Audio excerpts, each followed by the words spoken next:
Hello friends, welcome back to my channel. ఈ వీడియోలో మనం ఆసిలేటర్ టాపిక్ గురించి తెలుసుకుందాం. Okay, oscillators.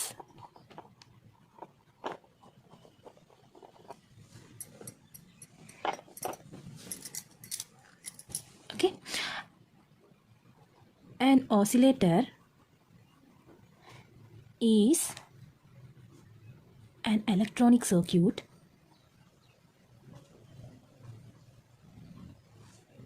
which produces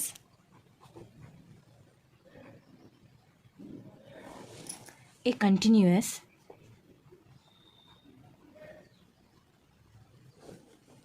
repeated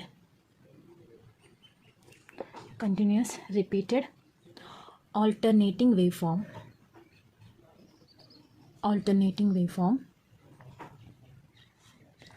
without requiring any external input.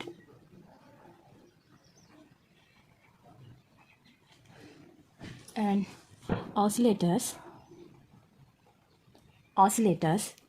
basically converts unidirectional current flow from a DC source into an alternating waveform which is of the desired frequency as decided by its circuit components. Okay, ఇప్పుడు మనం డీటెయిల్గా తెలుసుకుందాం.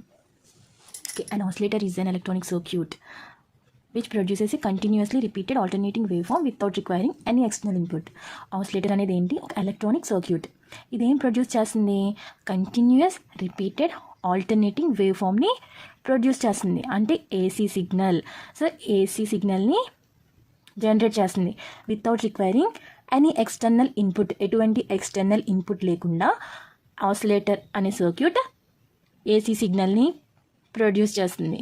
Okay, oscillators basically converts unidirectional current flow from a DC source into an alternating waveform. Okay, oscillators ఏం చేస్తాయి? DC source నుంచి వస్తున్న unidirectional current ఫ్లోని alternating waveform లాగా generate చేస్తాయి. Okay, which is of the desired frequency as decided by it circuit components. Okay, మనకి కావాల్సిన desired ఫ్రీక్వెన్సీకి AC సిగ్నల్ని జనరేట్ చేస్తాయి. ఓకే, ఆ డిజైర్డ్ ఫ్రీక్వెన్సీ రేంజ్ అనేది ఆ సర్క్యూట్లో యూజ్ చేసిన సర్క్యూట్ కాంపోనెంట్స్ మీద డిపెండ్ అయి ఉంటుంది. Okay, this is the meaning of this definition. Okay, అసలు ఈ ఆసిలేటర్ ఎందుకు అవసరం అంటే జనరల్గా టాపిక్ డిస్కస్ చేద్దామండి. హౌస్ హోల్డ్ ఎక్విప్మెంట్ వర్క్ అవ్వాలంటే మనకు కావాల్సిన వోల్టేజ్ ఎంత? 230 volts and frequency 50 Hz frequency కదా. సో హౌస్ హోల్డ్ ఎక్విప్మెంట్ అంటే ఏంటి? TVs, fridges, AC, grinder, mixers ఇలాంటివన్నీ వర్క్ అవ్వాలంటే మనకు కావాల్సింది ఎంత? 230 volts అండ్ 50 Hz ఫ్రీక్వెన్సీ. కానీ ఎలక్ట్రానిక్ ఎక్విప్మెంట్స్ వర్క్ అవ్వాలంటే కావాల్సింది చాలా తక్కువ వోల్టేజ్ కదా. ఆల్రెడీ నేను రెగ్యులేటెడ్ పవర్ సప్లై వీడియోలో డిస్కస్ చేశాను దీని గురించి. సో మనం ఏం చేసాం? మన రిక్వైర్మెంట్ని బట్టి మనకు కావాల్సినట్టు వోల్టేజ్ని డిజైన్ చేసుకున్నాం. ఓకే, సో మనకి ఇంటికి వచ్చే 230 volts ఏసీ సిగ్నల్ని మనకి కావాల్సిన వోల్టేజ్ని బట్టి డీసీ సిగ్నల్గా జనరేట్ చేసుకున్నాం. Okay, so electronic equipments work అవ్వాలంటే కావాల్సిన వోల్టేజ్ ఏంటి? DC voltage. సో ఎలాగైతే మన రిక్వైర్మెంట్ని బట్టి ఏసీ వోల్టేజ్ని డీసీ వోల్టేజ్గా కన్వర్ట్ చేసుకున్నామో, ఇక్కడ ఆసిలేటర్ అనే డివైస్ని, ఆసిలేటర్ అనే సర్క్యూట్ని యూజ్ చేసుకొని డీసీ వోల్టేజ్, ఆ డీసీ సప్లైని ఏసీ లాగా కన్వర్ట్ చేసుకున్నాం. ఓకే, డీసీ సిగ్నల్ని ఏసీ సిగ్నల్గా కన్వర్ట్ చేసుకున్నాం by using oscillators. Okay,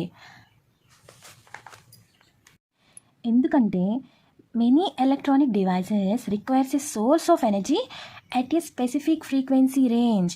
okay, so specific frequencies దగ్గర ఎలక్ట్రానిక్ డివైజెస్కి సమ్ సోర్స్ ఆఫ్ ఎనర్జీ అనేది అవసరం అనమాట. సో ఈ స్పెసిఫిక్ ఫ్రీక్వెన్సీ రేంజ్ అనేది ఫ్యూ హెడ్జెస్ నుంచి మెనీ జిగా హెడ్జెస్ వరకు ఉంటుంది.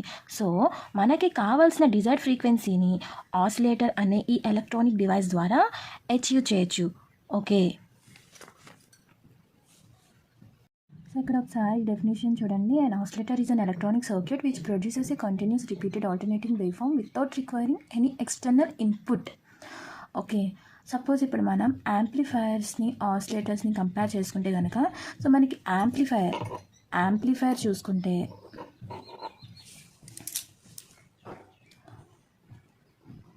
So this one is the amplifier. ఇది ఏం చేస్తుంది, ఇన్పుట్ సిగ్నల్ యాంప్లిఫై చేసి అవుట్పుట్ ఇస్తుంది. సో ఇక్కడ ఈ యాంప్లిఫైర్ మనం ఎక్స్టర్నల్గా ఒక ఇన్పుట్ సిగ్నల్ అనేది ఇస్తాం, అంటే మన voice signal are speech signal or any other energy signal. So some input signal అనేది ఎక్స్టర్నల్గా ఒక ఇన్పుట్ సిగ్నల్ అనేది ఇస్తాం అనమాట. సో అది కాకుండా ఈ సర్క్యూట్ ఆపరేట్ అవ్వాలంటే మనం డీసీ సప్లై కూడా ఇస్తాం. ఓకే, డీసీ ఇన్పుట్ కూడా ఇస్తాం. సో ఇక్కడ అవుట్పుట్ యాంప్లిఫై అయ్యి మనకి అవుట్పుట్ సిగ్నల్ అనేది వస్తుంది. But in oscillators no requirement of any external input. Okay, ఆసిలేటర్స్కి ఎటువంటి ఎక్స్టర్నల్ ఇన్పుట్ అనేది అవసరం లేదు. ఓన్లీ మనం ఇచ్చే డీసీ సప్లై చాలన్నమాట. So DC input. సో అందుకే మనకి డెఫినేషన్ చెప్పాం కదా. So unidirectional current flow from a DC source into an alternating wave form. Okay, DC ఎనర్జీని ఏసీ ఎనర్జీగా కన్వర్ట్ చేసుకుంటుంది. ఓకే, ఇక్కడ అవుట్పుట్ సిగ్నల్ అనేది జనరేట్ అవుతుంది. Okay, this is the difference between amplifier and an oscillator. Okay, it does not require any external input. Okay, ఇది ఏం చేసిన DC input అంటే this one is the DC signal. Respect time. This is the DC signal. It converts into an AC signal. Okay,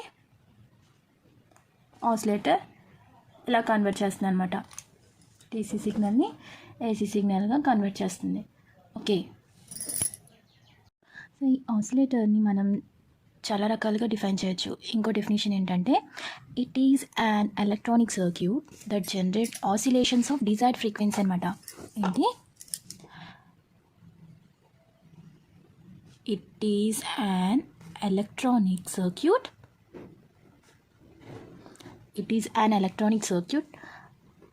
that generates oscillations of desired frequency.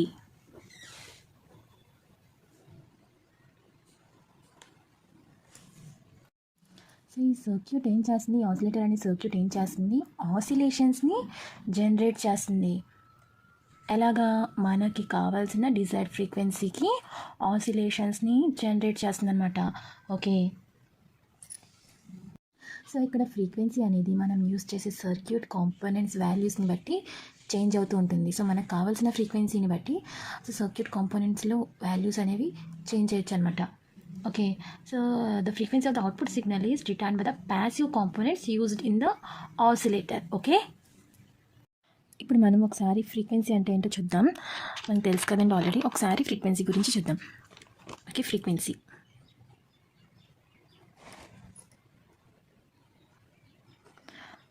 అంటే ఏంటి, frequency is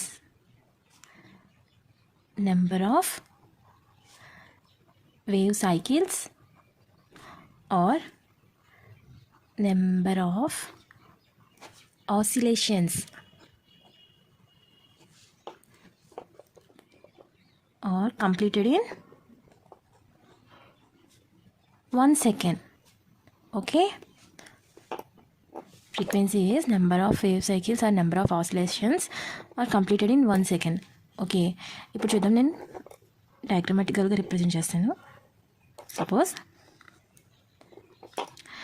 this is the signal. Okay, signal అంటే ఏంటి, which carries energy or information is nothing but signal. Energy means voltage అవనివ్వండి, are current అవనివ్వండి, are power అవనివ్వండి. So this is energy. So ఇది ఏం చేస్తుంది? ఎనర్జీని క్యారీ చేస్తుంది. Okay, with respect to time. Okay, frequency అంటే ఏంటి? Number of wave cycles or number of oscillations. So this one is the cycles. This is the positive half cycle of the signal, and this one is the negative half cycle of the signal. Okay, the half cycle, two half cycle, positive half cycle, okay, negative half cycle రెండింటిని కలిపి one cycle అని అంటాం అనమాట. Okay, this one is a one cycle. Okay, suppose this is one cycle and this one is the another cycle. Okay, total ఎన్ని cycles ఉన్నాయి? 2 cycles ఉన్నాయి కదా. So ఇది ట్రావెల్ చేసే టోటల్ టైం డ్యూరేషన్ అనేది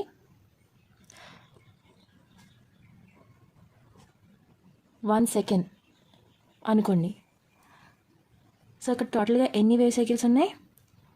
సో ఇదొక cycle 1 and this one is and cycle 2 wave cycles ఉన్నాయి ఇక్కడ, 2 ఆసిలేషన్స్. ఓకే, వీటిని మనం ఆసిలేషన్స్ అని అంటాం. Okay, oscillations are wave cycles. So ఈ 2 wave cycles completed in 1 second. అంటే ఇక్కడ ఎన్ని ఉన్నాయి? 2 వేవ్ సైకిల్స్ ఉన్నాయి కంప్లీటెడ్ ఇన్ 1 సెకండ్. ఇప్పుడు మనం ఫ్రీక్వెన్సీకి యూనిట్స్ హెడ్జెస్ అనమాట. ఓకే, యూనిట్స్, ఫ్రీక్వెన్సీకి యూనిట్స్ హెడ్జెస్. ఇక్కడ 2 వేవ్ సైకిల్స్ కంప్లీట్ చేసింది కాబట్టి ఇది 2 హెడ్జ్ ఫ్రీక్వెన్సీ సిగ్నల్. ఓకే, ఫ్రీక్వెన్సీని మనం డినోటెడ్ బై ఎఫ్ అనమాట, denoted by f. సో ఇక్కడ f equal to 2 hedges. Okay, ఇక్కడ 2 wave cycles completed in 1 second. So frequency equal to 2 hedges. Okay, f equal to ఫ్రీక్వెన్సీని మనం ఇలా కూడా చెప్పచ్చు. Okay, f equal to 1/t. Okay, ఇక్కడ frequency and time period రెండు inversely proportional అనమాట. So ఇప్పుడు ఫ్రీక్వెన్సీ ఇంక్రీజ్ అయిందనుకోండి, టైం పీరియడ్ అనేది డిక్రీజ్ అవుతుంది. ఇది డిక్రీజ్ అయితే టైం పీరియడ్ అనేది ఇంక్రీజ్ అవుతుంది. Okay, inversely proportional. ఓకే, ఇప్పుడు మనం ఈ ఆసిలేషన్స్ యొక్క బేసిక్ ప్రిన్సిపల్ గురించి తెలుసుకుందాం. Okay, basic principle of oscillations. Basic principle of oscillations. Okay, a circuit which produces electrical oscillations, a circuit which produces electrical oscillations of any desired frequency, is known as oscillatory circuit. Is known as oscillatory circuit or tuned circuit, or it is also called as tank circuit. Okay, ఏ circuit అయితే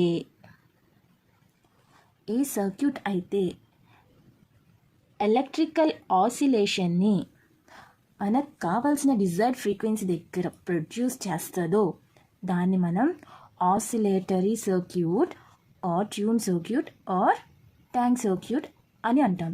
okay, ఇక్కడ ఈ figure చూడండి. ఇందులో ఒక capacitor and ఒక inductor ఎలా ఉన్నాయి? దానికొకటి ప్యారలల్గా కనెక్ట్ అయి ఉన్నాయి. Okay, an inductor and a capacitor connected in parallel are called tank circuit. So this is the tank circuit. Okay, tank సర్క్యూట్లో ఏమున్నాయి? ఒక ఇండక్టర్ అండ్ ఒక కెపాసిటర్ అలా కనెక్ట్ అయి ఉన్నాయి, ప్యారలల్లో కనెక్ట్ అయి ఉన్నాయి. సో దీన్ని మనం ఏమంటాం? ట్యాంక్ సర్క్యూట్ అని అంటాం. ఓకే, ఇప్పుడు మనం స్టెప్ బై స్టెప్ చూద్దాం ఈ సర్క్యూట్ని యూజ్ చేసి ఆసిలేషన్స్ని ఎలా జనరేట్ చేస్తారు. Okay, first step. ఇప్పుడు కనుక మనం చూసుకుంటే ఫస్ట్ స్టెప్ చూద్దాం. So this is the circuit, tank circuit. Okay, ఈ సర్క్యూట్ని యూస్ చేసి మనం ఆసిలేషన్స్ని డిజైన్ చేస్తున్నాం అన్నమాట, ఆసిలేషన్స్ని జనరేట్ చేస్తున్నాం. Okay, so first of all initial stage. Okay, initial స్టేజ్లో ఫస్ట్ ఏం చేస్తారంటే ఒక కెపాసిటర్ తీసుకుంటారు. ఓకే, కెపాసిటర్ తీసుకొని దానికి డీసీ సోర్స్ని ఇన్పుట్గా ఇస్తారు. ఓకే, కెపాసిటర్ని తీసుకొని డీసీ సోర్స్కి ఇన్పుట్ ఇస్తారు. Okay, this is the polarities. This is the positive one and this is the negative one. This is the polarities of the capacitor. Upper plate is positive and lower plate is negative. Okay, C represents capacitor. Okay, so ఇలా DC source ద్వారా ఈ కెపాసిటర్ని ఏం చేస్తారంటే charge చేస్తారు. Okay, ఈ కెపాసిటర్ని charge చేస్తారు. This is the charging capacitor. Okay, this one is the charging capacitor. Okay, ఇక్కడ ఏం చేశారు, డీసీ సోర్స్ ద్వారా ఈ కెపాసిటర్ని ఛార్జ్ చేశారు. Okay, the polarities like this, upper plate is positive and lower plate is negative. Okay, ఇక్కడ ఏమవుతుంది, capacitor అనేది ఫుల్గా ఛార్జ్ అవుతుంది. ఓకే, ఈ ఫుల్గా ఛార్జ్ అయిన కెపాసిటర్లో స్టోర్ అయ్యే ఎనర్జీని మనం ఎలక్ట్రోస్టాటిక్ ఎనర్జీ అని అంటాం. ఓకే, ఈ కెపాసిటర్లో స్టోర్ అయిన ఎనర్జీని ఏమంటాం, electrostatic energy. Okay, electrostatic energy, దీన్ని ఈ కెపాసిటర్లో స్టోర్ అయిన ఎనర్జీని. ఓకే, ఇక్కడికి అర్థమైంది కదండి. సో ఇప్పుడు ఏం చేస్తారంటే ఈ ఛార్జ్ అయిన కెపాసిటర్ ఉంది కదా, ఇప్పుడు సెకండ్ స్టెప్లో ఈ ఛార్జ్ అయిన కెపాసిటర్కి ఇప్పుడు ఇక్కడ డీసీ సప్లై తీసేస్తారు. ఓకే, నెక్స్ట్ స్టేజ్లో ఏం చేస్తారంటే ఎక్స్టర్నల్గా మనం డీసీ సోర్స్ అనేది ఇన్పుట్గా ఇచ్చాం కదా కెపాసిటర్కి ఛార్జ్ అవ్వడానికి. ఇప్పుడు ఏం చేస్తారంటే ఈ డీసీ సోర్స్ అనేది రిమూవ్ చేసేస్తారు. ఓన్లీ కెపాసిటర్ ఉంటుంది, ఓన్లీ కెపాసిటర్. సో ఈ కెపాసిటర్కి అక్రాస్గా ఇప్పుడు ఇండక్టర్ని ప్లేస్ చేస్తారు ప్యారలల్గా. Okay, this one C and this one is L. Okay, so this one is the positive plate and this one is the negative plate. So ఇందులో ఏమైంది, ఎలక్ట్రోస్టాటిక్ ఎనర్జీ అనేది స్టోర్ అయింది కదా. ఇప్పుడు ఏమవుతుందంటే ఎలక్ట్రాన్స్ అనేవి నెగిటివ్ ప్లేట్ నుండి, అంటే లోయర్ ప్లేట్ నుండి పాజిటివ్ ప్లేట్కి మూవ్ అవుతాయి. ఓకే, నెగిటివ్ ప్లేట్ నుండి పాజిటివ్ ప్లేట్ ద్వారా కెపాసిటర్ నుండి ఇండక్టర్కి మూవ్ అవుతాయి. ఓకే, ఇలా అనమాట. This one is the current, సర్క్యూట్లో ఫ్లో అయ్యే కరెంట్ ఎలా ఉంది, నెగిటివ్ ప్లేట్ నుండి పాజిటివ్ ప్లేట్. ఓకే, సో ఇలా కరెంట్ అనేది ఫ్లో అవుతుంది. ఇలా జరగడం వల్ల ఏమవుతుంది అంటే కెపాసిటర్ అనేది ఎలక్ట్రాన్స్ మూవ్ అవుతున్నాయి కదా నెగిటివ్ ప్లేట్ నుండి పాజిటివ్ ప్లేట్. సో సర్క్యూట్లో కరెంట్ అనేది జనరేట్ అయింది. సో ఇలా అయినప్పుడు మనకి ఎక్స్టర్నల్గా ఇంకా సప్లై ఏమీ లేదు. ఓకే, సో కెపాసిటర్ ఏమవుతుంది, స్లోగా డిశ్చార్జ్ అవ్వడం స్టార్ట్ అవుతుంది through inductor L. Okay, capacitor ఏమవుతుంది, డిశ్చార్జ్ అవ్వడం స్టార్ట్ అవుతుంది త్రూ ఇండక్టర్ ఎల్. ఓకే, ఇక్కడ ఇలా అనమాట. సో ఇక్కడ ఫిగర్లో చూపించిన విధంగా. ఓకే, సో ఇక్కడ ఈ యారో అనేది దేన్ని ఇండికేట్ చేస్తుంది, conventional current. Okay, conventional current యొక్క ఫ్లో, డైరెక్షన్ ఆఫ్ ఫ్లోని ఇండికేట్ చేస్తుంది. ఓకే, అంటే ఇది ఎలా ఉంది, క్లాక్ వైజ్ డైరెక్షన్లో ఉంది అనమాట. ఓకే, క్లాక్ వైజ్ డైరెక్షన్లో ఉంది. సో ఇప్పుడు ఏమవుతుంది, కెపాసిటర్ స్టార్ట్స్ డిశ్చార్జింగ్. సో ఈ స్టేట్లో ఏమవుతుంది, capacitor starts discharging. Okay, capacitor అనేది డిశ్చార్జ్ అవ్వడం స్టార్ట్ అవుతుంది. సో ఈ కరెంట్ ఫ్లో వల్ల ఇండక్టర్కి అరౌండ్గా మ్యాగ్నెటిక్ ఫీల్డ్ అనేది ఏర్పడుతుంది. ఓకే, ఇక్కడ ఏమవుతుంది, మ్యాగ్నెటిక్ ఫీల్డ్ అనేది జనరేట్ అవుతుంది ఇండక్టర్కి అక్రాస్గా. Okay, this one is a magnetic field. Okay,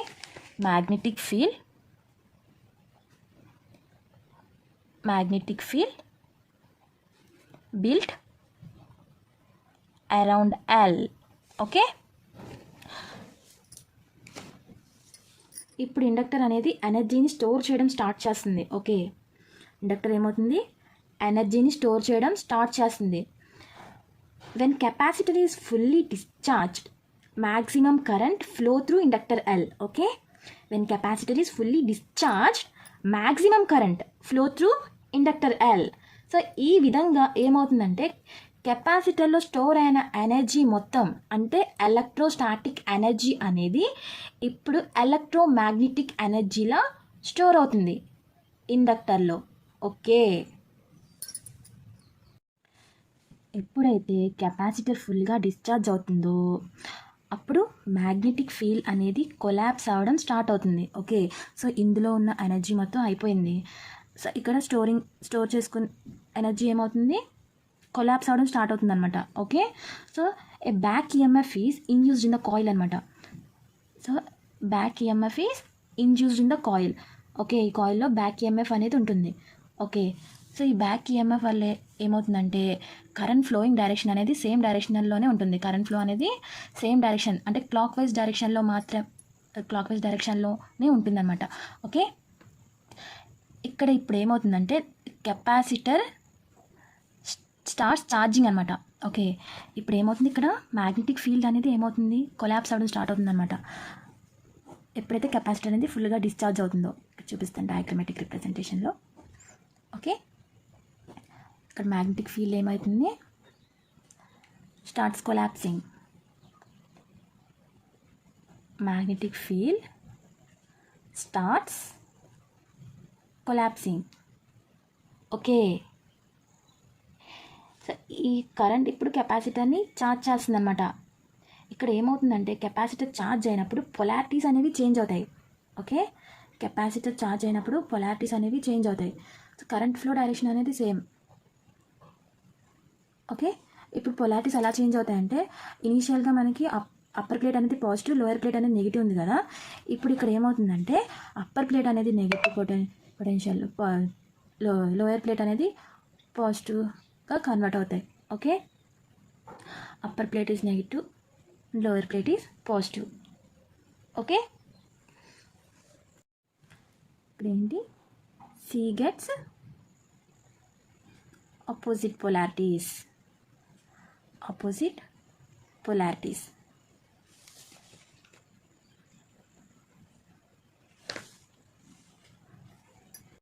so ఇప్పుడు ఇక్కడ కెపాసిటర్ అనేది ఛార్జ్ అవ్వడం స్టార్ట్ అవుతుందన్నమాట.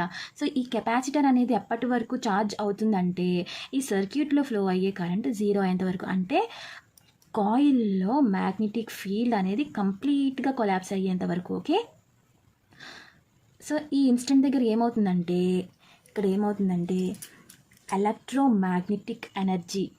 సో కాయిల్లో స్టోర్ అయిన ఎనర్జీని ఏమంటాం మనం, ఎలక్ట్రోమాగ్నెటిక్ ఎనర్జీ.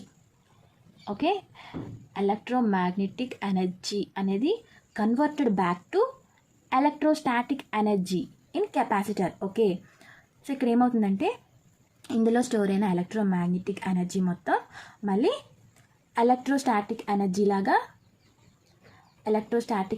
లాగా కన్వర్ట్ అవుతుంది. ఓకే,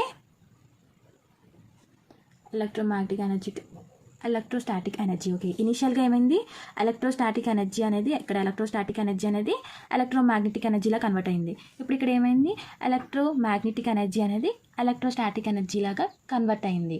ఓకే, ఇప్పుడు ఏమవుతుందంటే కెపాసిటర్ మళ్ళీ డిశ్చార్జ్ అవ్వడం స్టార్ట్ అవుతుంది. Okay, through the coil. ఇప్పుడు ఇందులో ఉన్న మ్యాగ్నెటిక్ ఫీల్డ్ అంతా కొలాప్స్ అయ్యి ఇందులో స్టోర్ అయింది. ఇప్పుడు మళ్ళీ అగైన్ అనమాట. సో మళ్ళీ ఈ అగైన్ హోల్ ప్రొసీజర్ అనేది రిపీట్ అవుతుంది. ఓకే, ఇక్కడ హోల్ ప్రాసెస్ అనేది రిపీట్ అవుతుంది. కానీ సర్క్యూట్లో ఫ్లో అయ్యే కరెంట్ యొక్క డైరెక్షన్ అనేది ఇప్పుడు మారుతుందన్నమాట. ఓకే, ఎందుకంటే ఇప్పుడు ఇక్కడ పొలారిటీస్ చేంజ్ అయ్యాయి కదా. సో ఇనీషియల్గా మనకి ఇక్కడ చెప్పుకున్నప్పుడు ఎలా అయింది, కరెంట్ అనేది నెగిటివ్ ప్లేట్ నుండి పాజిటివ్ ప్లేట్కి మూవ్ అయింది కదా. లోయర్ ప్లేట్ నుంచి అప్పర్ ప్లేట్కి మూవ్ అయింది. ఇక్కడ ఏమైంది, ఎలక్ట్రోమాగ్నెటిక్ ఎనర్జీ అనేది ఎలక్ట్రోస్టాటిక్ ఎనర్జీ లాగా కన్వర్ట్ అయింది. సో ఎలక్ట్రోస్టాటిక్ ఎనర్జీలా కన్వర్ట్ అయినప్పుడు ఇక్కడ కెపాసిటర్ పొలారిటీస్ అనేవి చేంజ్ అయ్యాయి. ఓకే, సో బ్యాక్ ఈఎంఎఫ్ వెళ్ళిన కరెంట్ ఫ్లో డైరెక్షన్ అనేది చేంజ్ అవ్వలేదు, కానీ కెపాసిటర్ యొక్క పొలారిటీస్లో మాత్రం చేంజెస్ వచ్చాయి అనమాట. సో ఈ చేంజెస్ వల్ల ఏమవుతుందంటే ఇప్పుడు నెక్స్ట్ స్టెప్లో ఈ కరెంట్ ఫ్లో డైరెక్షన్ అనేది చేంజ్ అవుతుంది. సో అది అలాగో చూద్దాం. ఓకే, ఇందులో కరెంట్ ఫ్లో డైరెక్షన్ అనేది చేంజ్ అవుతుంది అనమాట. సో సర్క్యూట్ అనేది చూద్దాం. This one is the capacitor and this one is the inductor. Capacitor is denoted by C and inductor is denoted by L. ఇక్కడ ఏమైంది, కెపాసిటర్ అనేది oppositely charged. Okay, C gets oppositely charged. Okay, upper plate is negative polarity and lower plate is positive polarity.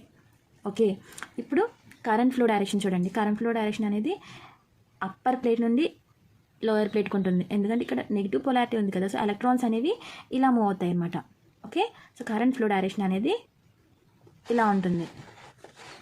Okay, so ఎప్పుడైతే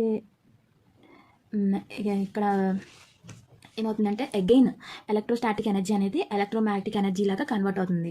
so ఎప్పుడైతే capacitor ఫుల్గా discharge అవుతుందో మళ్ళీ magnetic field అనేది collapse అవ్వడం స్టార్ట్ అవుతుంది. ఓకే, మ్యాగ్నెటిక్ ఫీల్డ్ ఏమవుతుంది, collapse అవ్వడం స్టార్ట్ అవుతుంది. ఓకే, మళ్ళీ కెపాసిటర్ అనేది ఆపోజిట్ డైరెక్షన్స్లో ఛార్జ్ అవుతుంది అనమాట. సో ఈ sequence of charging and discharging అనేది కంటిన్యూస్గా జరుగుతుందన్నమాట. ఓకే, ఇక్కడ కెపాసిటర్ యొక్క 2 ప్లేట్స్ మధ్యలో ఎలక్ట్రాన్స్ యొక్క టు అండ్ ఫ్రో మోషన్ వల్ల, సో ఎలక్ట్రాన్స్ యొక్క టు అండ్ ఫ్రో మోషన్ వల్ల ఆసిలేటరీ కరెంట్ అనేది ఏర్పడుతుంది అనమాట. సో ఆసిలేటరీ కరెంట్ అనేది ఏర్పడుతుంది.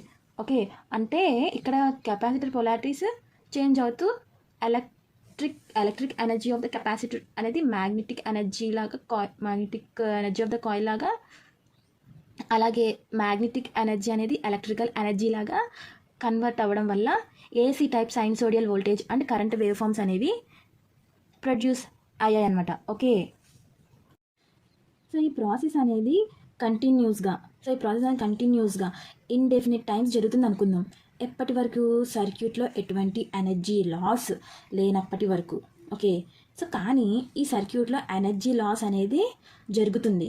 ఓకే, ఇక్కడ ఎనర్జీ లాస్ అవ్వడానికి గల కారణాలు ఏమిటంటే కొంత ఎనర్జీ అనేది కాయిల్ యొక్క రెసిస్టెన్స్ అండ్ కనెక్టింగ్ వైర్స్ వల్ల హీట్ ఫామ్లో లాస్ అవుతుంది. ఓకే, ఇంకో కొంత ఎనర్జీ అనేది సర్క్యూట్ అవుట్ సైడ్ రేడియేట్ అవుతున్న ఎలక్ట్రోమాగ్నెటిక్ వేవ్స్ ద్వారా, అంటే రేడియేషన్ వల్ల లాస్ అవుతుంది. ఓకే, సో ఈ లాసెస్ వల్ల ఆసిలేషన్స్ స్టడీగా డిక్రీజ్ అవుతాయి అనమాట. సో సర్క్యూట్లో కరెంట్ అనేది డిక్రీజ్ అవుతుంది till it becomes to 0. Okay, so దీనివల్ల ఏమవుతుందంటే ఆసిలేషన్స్ అనేవి స్లోగా ఇలా పడిపోతూ ఉంటాయి, డిక్రీజ్ అయిపోతాయి అనమాట. ఎందుకు, ఈ సర్క్యూట్లో ఉన్న ఎనర్జీ లాస్ వల్ల. ఇక్కడ మనకి ఎక్స్టర్నల్గా ఎటువంటి ఎనర్జీ తీసుకోవట్లేదు. సో ఈ కెపాసిటర్ స్టోర్ అయిన ఎనర్జీ ఇండక్టర్ల నుంచి కెపాసిటర్కి ఇలా ప్రాసెస్ అనేది రిపీట్ అవడం వల్ల sinusoidal voltage or current waveform అనేది ప్రొడ్యూస్ అయింది కదా. సో ఎటువంటి ఎనర్జీ లాస్ లేకపోతే థియరిటికల్గా చెప్పుకుంటే సో ఇలా ఉంటుంది. అండ్ ప్రాక్టికల్గా ఏమవుతుందంటే సో ఎనర్జీ లాస్ అనేది జరుగుతుంది. ఎందుకు, సో కాయిల్ యొక్క రెసిస్టెన్స్ వల్ల. So energy loss due to energy losses. ఎందుకు, some energy is lost in the form of heat produced in the resistance of the coil and connecting wires. Okay, and connecting wires. Okay, some energy loss in the form of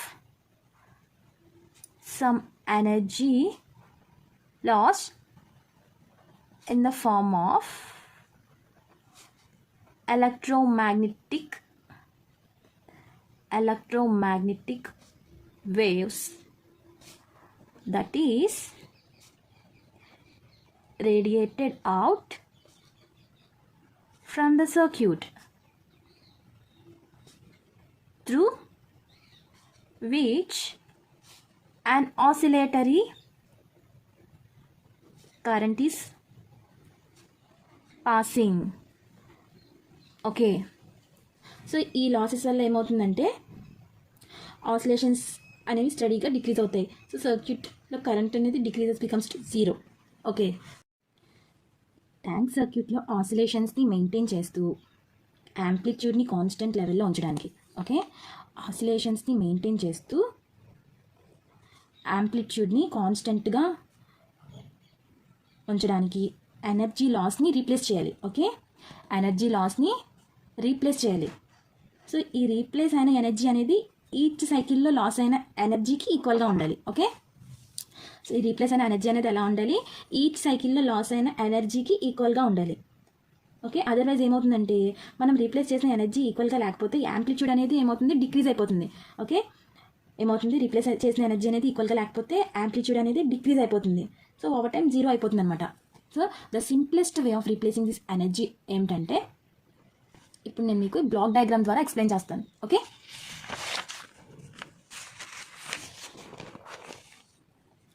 block diagram చూడండి. మనకి tank సర్క్యూట్లో ఏముంటాయి, an inductor and one capacitor connected in parallel with each other. Okay, LC. This is called tank circuit. So ఈ tank సర్క్యూట్లో ఉన్న లాసెస్ని, energy లాస్ని overcome చేయాలి అంటే మనకి ఈ ట్యాంక్ సర్క్యూట్ నుంచి వస్తున్న అవుట్పుట్ని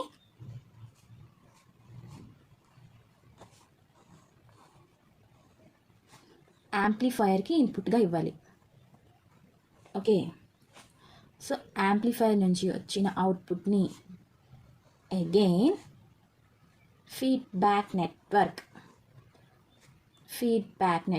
ఆర్ ఫీడ్బ్యాక్ సర్క్యూట్ ద్వారా మళ్ళీ ట్యాంక్ సర్క్యూట్కి ఇవ్వాలి. Okay, so this is the block diagram.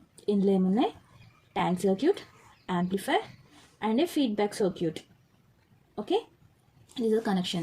The output of the tank circuit is connected to the amplifier and the output of the amplifier is connected to the feedback circuit through tank circuit. The output of the feedback circuit is connected to tank circuit. Okay, ఇక్కడ ఈ సర్క్యూట్లో ఏం జరుగుతుందంటే tank circuit అనేది DC పవర్ని receive చేసుకుంటుంది కదా, AC power లాగా చేంజ్ చేసుకుంటుంది. ఇప్పుడు ఈ ట్యాంక్ సర్క్యూట్లో జనరేట్ అయిన ఆసిలేషన్స్ ఇనిషియల్గా మీకు చెప్పాను కదా, సో అక్కడ దాకా ఆసిలేషన్స్ అనేవి జనరేట్ అయ్యాయి. ఇనిషియల్గా కెపాసిటర్ సీని ఛార్జ్ చేశాక డీసీ సోర్స్ని రిమూవ్ చేశారు. సో ఇక్కడ ఆసిలేషన్స్ అనేవి జనరేట్ అయ్యాయి. సో ఆసిలేషన్స్ అనేవి జనరేట్ అయ్యాక సో ఈ జనరేట్ అయిన ఆసిలేషన్స్ని మనం స్టడీగా మనకు కావాల్సిన యాంప్లిట్యూడ్లో without energy loss so maintain చేయడానికి, ఎనర్జీ లాస్ని ఓవర్కమ్ చేయడానికి మనం ఈ యాంప్లిఫైర్ని అండ్ ఫీడ్బ్యాక్ సర్క్యూట్ని యూజ్ చేసుకుంటున్నాం. ఓకే, సో ఈ ట్యాంక్ సర్క్యూట్లో జనరేట్ అయిన ఆసిలేషన్స్ని మనం దేనికి ఇస్తాం, యాంప్లిఫైర్కి ఇస్తాం. సో యాంప్లిఫైర్ ఏం చేస్తుంది, amplifier is used to increase the strength of the signal. Okay, so సిగ్నల్ని యాంప్లిఫై చేస్తుంది. సో యాంప్లిఫై చేసిన ఈ సిగ్నల్ని మనం అగైన్ ఫీడ్బ్యాక్ సర్క్యూట్కి కనెక్ట్ చేసాం. సో ఆసిలేటర్లో యూజ్ చేసే ఫీడ్బ్యాక్ టెక్నిక్ ఇక్కడ పాజిటివ్ ఫీడ్బ్యాక్ అనమాట. సో నేను మీకు ప్రీవియస్ వీడియోస్లో పాజిటివ్ ఫీడ్బ్యాక్ అండ్ నెగిటివ్ ఫీడ్బ్యాక్కి డిఫరెన్సెస్ గురించి చెప్పాను. సో ఫీడ్బ్యాక్ యాంప్లిఫైర్ పార్ట్ చెప్పాను. సో ఫీడ్బ్యాక్ యాంప్లిఫైర్ పార్ట్ 2 వీడియోలో ఉంటుంది, difference between positive feedback and negative feedback. So feedback అంటే ఏంటో కూడా ప్రీవియస్ వీడియోలో ఉంది. Feedback is nothing but A portion of the output is fed back to the input is nothing but feedback. Okay, so ఇందులో 2 types కదా, positive feedback and negative feedback. Negative feedback అనేది మనం యాంప్లిఫైర్స్లో use చేస్తాం. So ఇక్కడ ఆసిలేటర్స్లో use చేసేది positive feedback అనమాట. Okay, positive feedback signal కాబట్టి input signal, ఈ ఫీడ్బ్యాక్ సిగ్నల్ అనేది ఇన్పుట్ సిగ్నల్కి ఇన్ ఫేజ్లో ఉంటుందన్నమాట.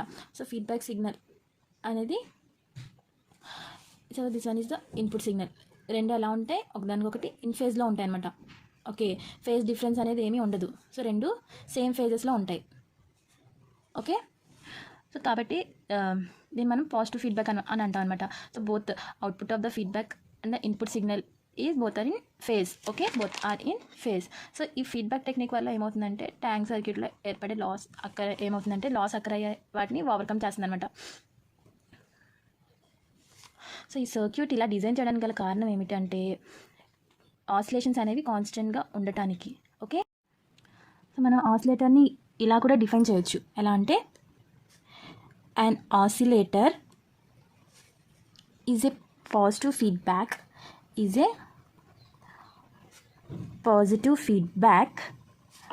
electronic circuit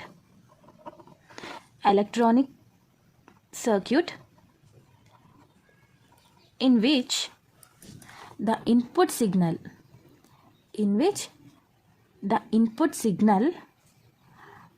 and the feedback signal are in phase or in phase with each other. Okay, this one is the feedback signal output and this one is the input signal. Both are in phase. Okay, there is no phase difference between each other. Okay, both are in phase. Okay, so దీని ఆసిలేటర్ని ఇలా కూడా define చేయొచ్చు. So ఈ సర్క్యూట్ని ఇలా design చేయడానికి గల కారణం ఏమిటి? ఆసిలేషన్స్ అనేవి కాన్స్టెంట్గా ఉండటానికి కదా.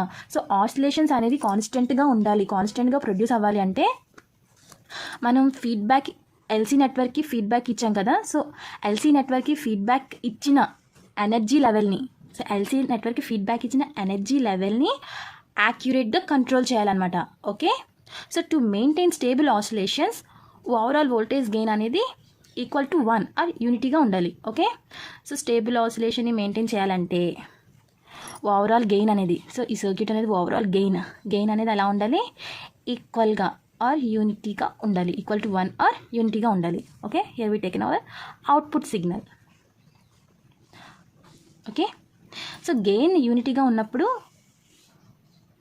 లాస్ లెస్ అయినప్పుడు మోర్ అయినప్పుడు ఎలా ఉంటుందో చూద్దాం. ఓకే, ఇప్పుడు మనం gain of the positive feedback ఎలా ఉంటుందో, సో ఇక్కడ మనం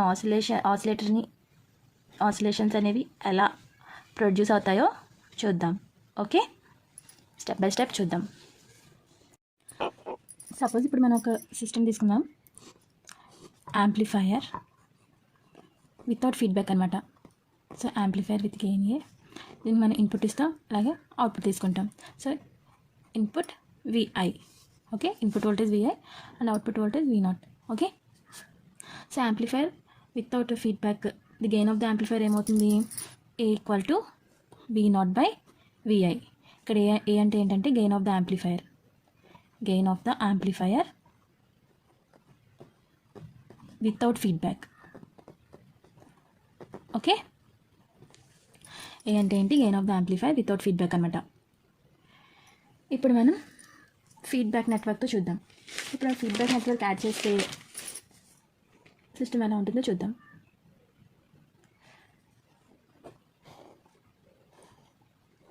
This one is the amplifier gain A, this one is the input to the amplifier, this one is the output to the amplifier. Again we are taking a fraction of the output signal fed back to the input. This one is the feedback circuit. Okay, denoted by beta factor. Okay, మన output of the ఫీడ్బ్యాక్ని again మళ్ళీ ఇన్పుట్కి ఇస్తాం కదా. So ఇక్కడ మనకు ఒక mixer network అనేది ఉంటుంది. Okay, so this one is the VS signal source voltage and this one is the ఇక్కడికి వచ్చే వోల్టేజ్ ఏంటి? అవుట్పుట్ వోల్టేజ్ కదా. So fraction of the output is fed back to the input కదా. So by using feedback circuit, so ఇక్కడికి వచ్చే voltage ఏమవుతుంది? VF అవుతుంది. Okay, so the actual input given to the amplifier is VI equal to, ఇక్కడ మనం use చేసే in case of oscillators మనం ఏ ఫీడ్బ్యాక్ టెక్నిక్ యూస్ చేస్తామంటే పాజిటివ్ ఫీడ్బ్యాక్ టెక్నిక్ యూస్ చేస్తాం కదా. So in oscillators we are using positive feedback technique. Okay, so positive ఫీడ్బ్యాక్లో ఏమవుతుంది? So feedback signal and input signal రెండు ఏమవుతాయి? యాడ్ అవుతాయి. సో పాజిటివ్ ఫీడ్బ్యాక్లో ఏమవుతుంది? Input signal and feedback signal రెండు ఎలా ఉంటాయి? సేమ్ ఫేజ్లో ఉంటాయి, ఇన్ ఫేజ్లో ఉంటాయి అనమాట. వీటి రెండింటికి మధ్య ఎటువంటి ఫేజ్ డిఫరెన్స్ అనేది ఉండదు. ఇక్కడ ఎలా ఉంటుంది? 0 degrees ఫేజ్ షిఫ్ట్ అనమాట. 0 degrees or 360 degrees phase shift అనమాట. సో పాజిటివ్ ఫీడ్బ్యాక్లో బోత్ సిగ్నల్స్ ఎలా ఉంటాయి? Feedback signal and input signal రెండు ఎలా ఉంటాయి? ఇన్ ఫేజ్లో ఉంటాయి. వీటి రెండింటి ఫేజ్ షిఫ్ట్ అనేది 0 degrees ఆర్ 360 degreesలో ఉంటుంది. ఓకే, అందుకే ఇక్కడ ఏమవుతుందంటే యాక్చువల్గా యాంప్లిఫైర్కి వెళ్ళే ఇన్పుట్ ఏమవుతుంది? Source voltage VS plus feedback voltage VF రెండు ఇక్కడ యాడ్ అవుతాయి అనమాట. సో యాంప్లిఫైర్కి వెళ్ళే యాక్చువల్ ఇన్పుట్ అనమాట. సో ఇక్కడ మనం ఈక్వేషన్ 1 అనుకుందాం. So VF equal to beta into V0 అనమాట. ఇక్కడ మనం ఫ్రాక్షన్ ఆఫ్ ద అవుట్పుట్లో సమ్ ఫ్రాక్షన్ అవుట్పుట్ అనేది మనం దేనికి ఇస్తున్నాం? ఫీడ్బ్యాక్ సర్క్యూట్ నుంచి ఇన్పుట్కి ఇస్తున్నాం కదా, ఫ్రాక్షన్ ఆఫ్ ద అవుట్పుట్ని. సో ఇక్కడ ఏమవుతుందంటే ఫీడ్బ్యాక్ వోల్టేజ్ VF అనేది ఫీడ్బ్యాక్ వోల్టేజ్ అనమాట. Feedback voltage VF equal to beta into V0 అనమాట. Okay, so VF equal to beta into V0. దీన్ని మనం ఈక్వేషన్ 2 అనుకుందాం. ఇక్కడ బీటా అనేది ఫీడ్బ్యాక్ ఫ్యాక్టర్, అంటే ఇక్కడ fraction of the output voltage feedback to the input system కదా. So this one is the feedback factor beta అనేది. Okay, this one is the equation 2. So ఇక్కడ ఒకసారి అవుట్పుట్ వోల్టేజ్ చూసుకుందాం. వితౌట్ ఫీడ్బ్యాక్ దగ్గర gain of the amplifier output voltage V0 equal to ఏమవుతుంది, A into VI కదా. సో దీన్ని equation A అనుకుందాం, దీని ఈక్వేషన్ 1 అనుకుందాం, దీన్ని ఈక్వేషన్ A అనుకుందాం. And this one is equation 2. So total input ఏంటంటే ఇక్కడ మనకి total input voltage VI, total input voltage VI equal to VS plus VF. Okay, so from equation A,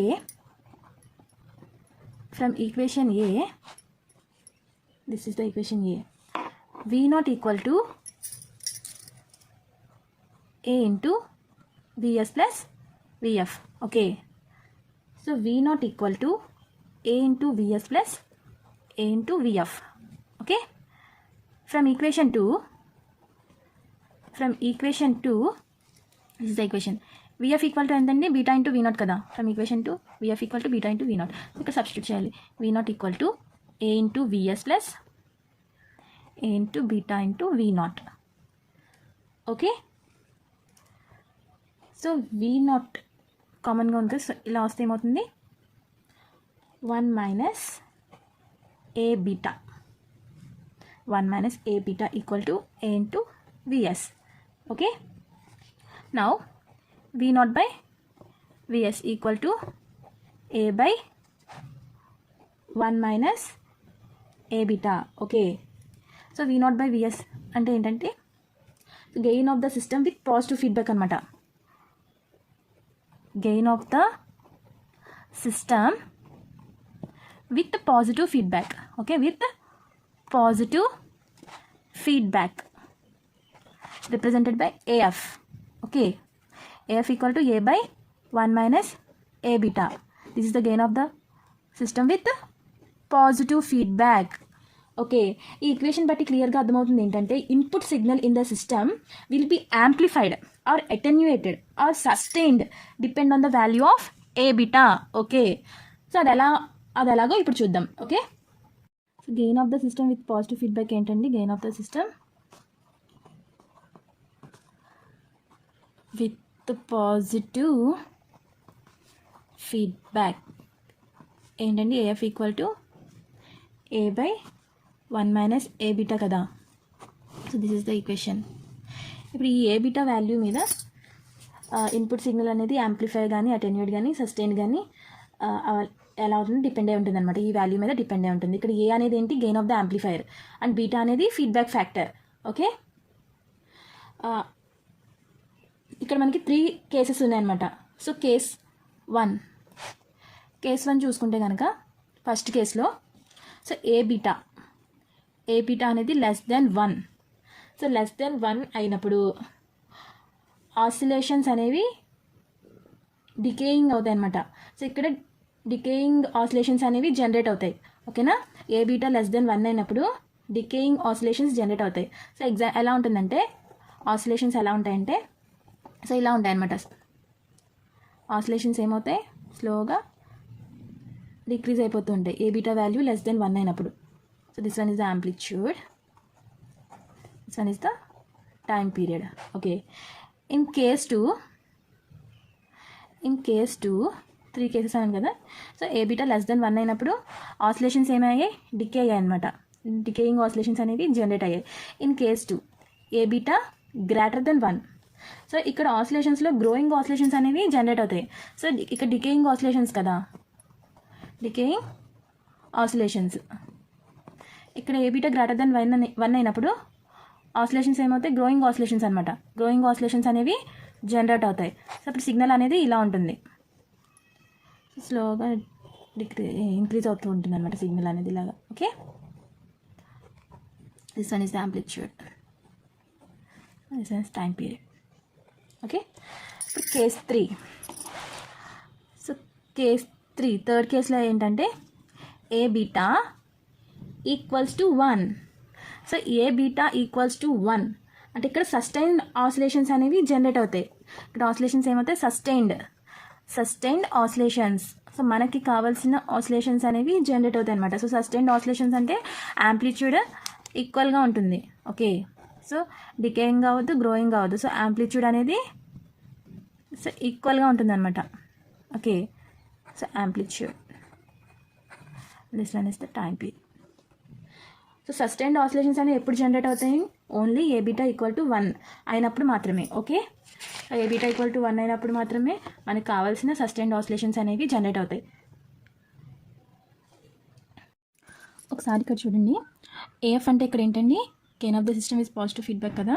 so AF means closed loop gain. Okay, AF అంటే equal to closed loop gain, మొత్తం loop gain అనమాట. మనం feedback ఇచ్చిన దాంతో మొత్తం loop gain. Next beta means feedback factor, feedback factor or ratio. Okay, A beta అంటే loop gain. Okay, A beta means loop gain. Okay, A equal to open loop gain 1 minus A beta, amount of feedback. Okay, ఏంటండి బర్క్హాసన్ criterion.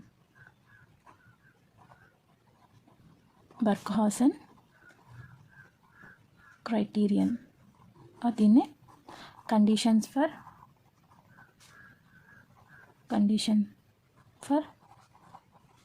For oscillation అని కూడా అంటారు. Okay, బర్క్హాసన్ criterion అంటే ఏంటంటే the circuit will oscillate when 2 conditions. Okay, the circuit will oscillate when 2 conditions are called Barkhausen's criterion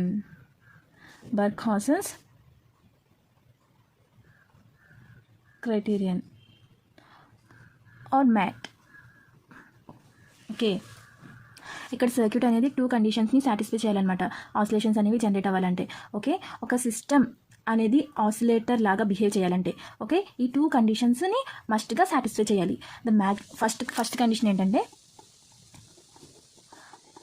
the magnitude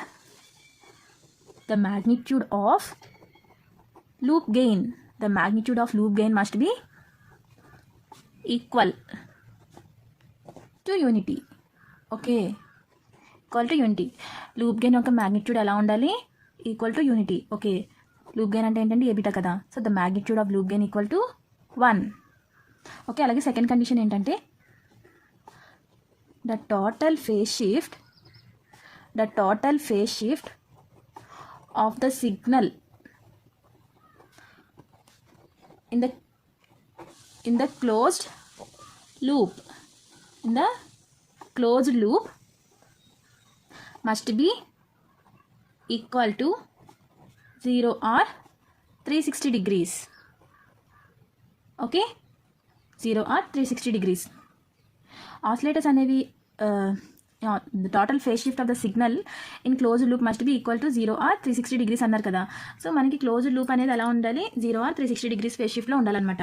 okay, అంటే input signal output signal ఎలా ఉండాలి? In ఫేజ్లో ఉండాలని చెప్పాను కదా నేను ఫీడ్బ్యాక్ టెక్నిక్ చెప్పినప్పుడు. So the total phase shift of the signal in the closed loop must be 0 or. ఇదండి ఫ్రెండ్స్, ఈ వీడియో కనుక మీకు నచ్చినట్లయితే ప్లీజ్ నా ఛానల్ని లైక్ చేయండి, షేర్ చేయండి, సబ్స్క్రైబ్ చేయండి. మీకు ఏమైనా డౌట్స్ ఉంటే కామెంట్ సెక్షన్లో కామెంట్ చేయండి. Thank you.